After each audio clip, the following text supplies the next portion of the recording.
because our last guest told us heart conditions can sometimes seem like that they come out of nowhere, but there are actually lots of warning signs. You could have unexplained aches and pains, swollen feet and ankles, or shortness of breath. Those are all potential indicators for heart issues.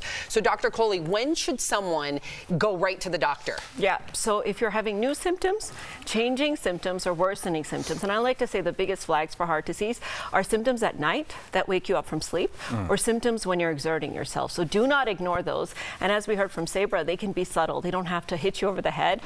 The shortness of breath that makes you stop in your tracks, but just, hey, I'm slowing down a little bit more. And for women, we can have atypical symptoms like really bad nausea, back pain, fatigue, uneasiness, kind of queasy inside. All of those can be symptoms of heart disease. But not men. Women have to deal with that, huh?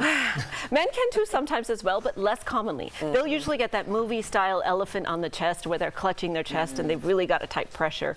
But ours can be more subtle, and we don't think about it, ladies, because we're always thinking about somebody else, right? Always Our putting kids, our everybody else husbands, first. our families, our work. You like that, Jeff? Yeah, I'm poking you. Well, hopefully I just drop dead when I have symptoms. Don't say, Jeffrey. What? You're a father to two. Knock on wood. Yeah, especially on heart. You were thinking it. Knock on wood. I'll say this.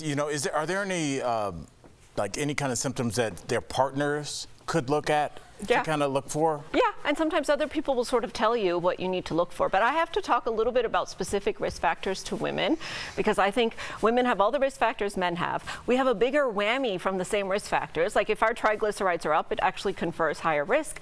But then our life cycle, our hormonal life cycle of having our period, carrying a pregnancy, becoming menopausal, these confer different risks at different phases of our life. So menopause is one of the biggest risk factors that women are going to have. Every single woman is going to have that. I'll just say this in closing, and I think I speak for a lot of men that have women in their families. They show up for us a lot. Like, ladies, please show up for yourself and go. If you're not feeling right, go find your Dr. Kohli. Aw, thank you, Al. Thank you, Al. Thank you, fam. Sweet. Or your Dr. Jackson.